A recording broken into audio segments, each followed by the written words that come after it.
Hi everyone and welcome to the English of Everything. For this lesson we are going to be talking about this.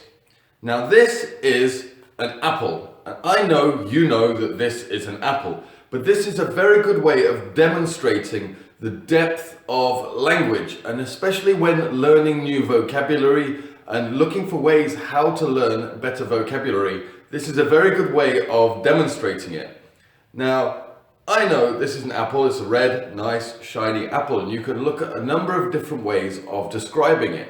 For example, it's shiny, it's delicious, it's round, it's succulent, and these are different ways of describing things. But actually, something very small as this, has a lot of different naming words, a lot of different nouns and vocabulary, and everything in life, no matter how simple it seems, has many different types of vocabulary just with that one thing. And so when you learn a vocabulary set, it's very good to learn all about the one thing at once. So if you're a beginner, you learn this is an apple. But if I was to cut this apple in half, so let me do this right now.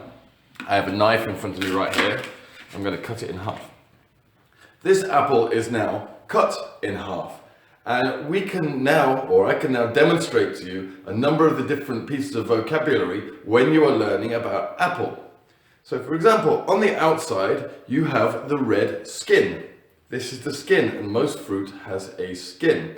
On the inside, this soft part, which is very nice for eating, is very juicy, is called the flesh. This is the flesh of the apple. You can see here, there is a brown pip.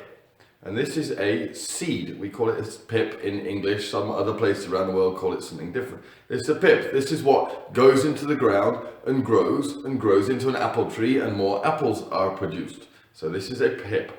In the middle here we have it's called the core of the apple. And so when you eat the apple all the way around, generally what's left, some people eat it, some people don't, is called the core. Here you have a stalk, and the stalk is what's used for attaching the apple to a tree. When it's growing, it hangs by the stalk and it gets bigger and bigger and bigger. So something as simple as an apple actually has skin, flesh, a pip, the core, the stalk. And then when you look at each of these different things, they all have different names depending how small you go into it.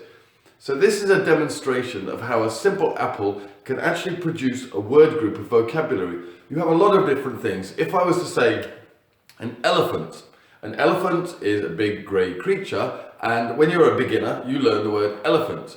But if you want to develop your language, you will learn that an elephant has a trunk.